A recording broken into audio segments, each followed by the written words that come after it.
Oscar night is this Sunday, and our next guests are hoping to take home the gold. Rintu Thomas and Sushmit Ghosh's Oscar-nominated documentary, Writing with Fire, chronicles a journalism collective run by low-caste women in India. They are self-taught reporters breaking barriers and creating change. Will Gans has more. I am here with Rintu Thomas and Sushmit Ghosh, directors of Writing with Fire. Thank you both so much for being here. Okay. First things first, the film is currently sitting at a casual 100% on Rotten Tomatoes. Congratulations. That has to make you feel pretty good.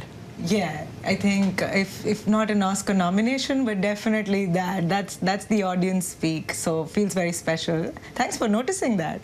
Oh, I was doing the research. You know I was doing the research. Okay, before we get into our conversation, we want to start off by showing a quick clip from the film. Let's take a look. Media के अंदर जाने के पता है आपको क्या rule होते हैं, क्या नियम कानून होते हैं? इसलिए हमसे उतनी ही बात करें जितना समझ में इससे ओवर नहीं।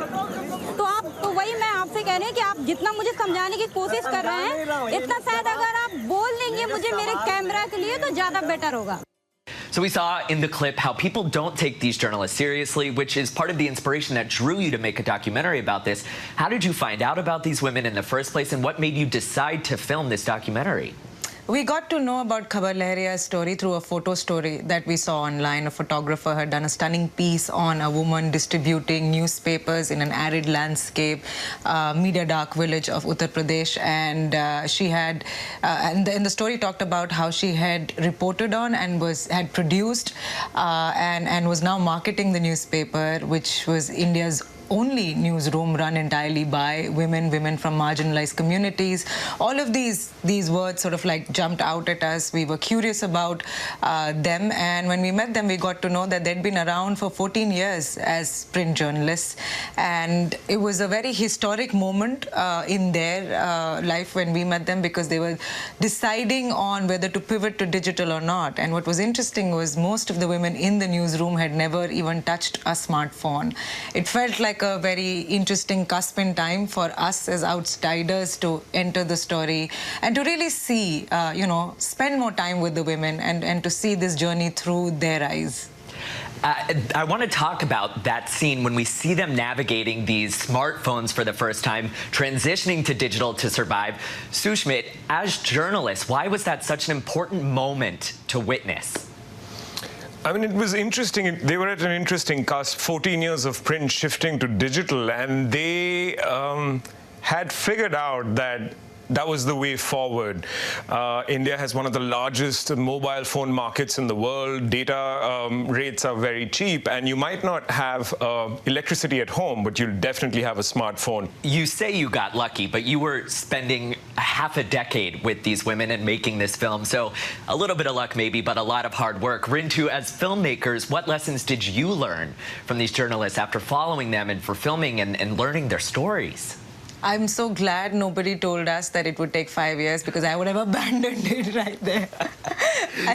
I think there have been many learnings and unlearnings on being this journey with the women at Khabar Lahariya, but most importantly, I would say to the importance of believing and being invested in the idea of change. We all like the idea of change, but not necessarily feel invested in the mechanics of it.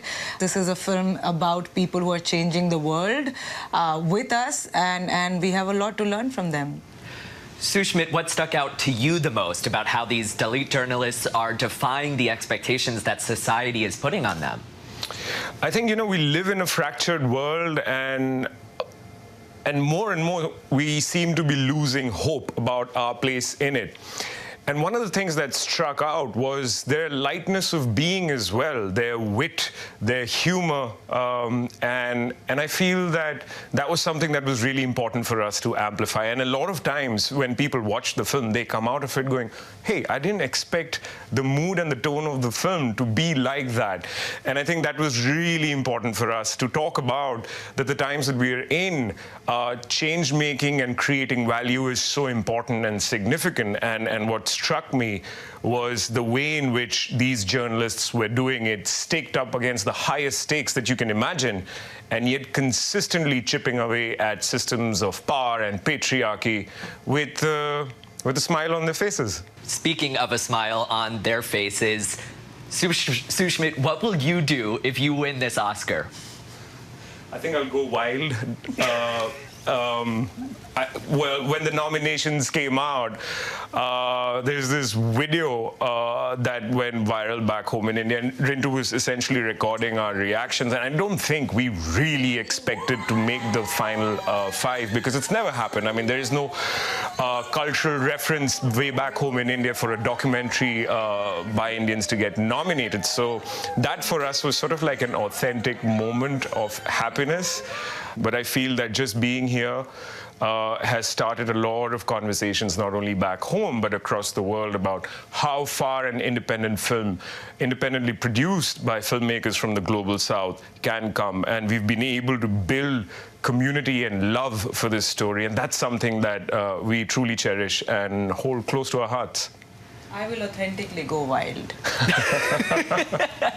Thank you so much for being here. Best of luck. We'll be watching when the Oscars air right here on ABC. Oh, thank you. Thank you so much. Thanks so much. Hi, everyone. George Stephanopoulos here. Thanks for checking out the ABC News YouTube channel. If you'd like to get more videos, show highlights, and watch live event coverage, click on the right over here to subscribe to our channel. And don't forget to download the ABC News app for breaking news alerts. Thanks for watching.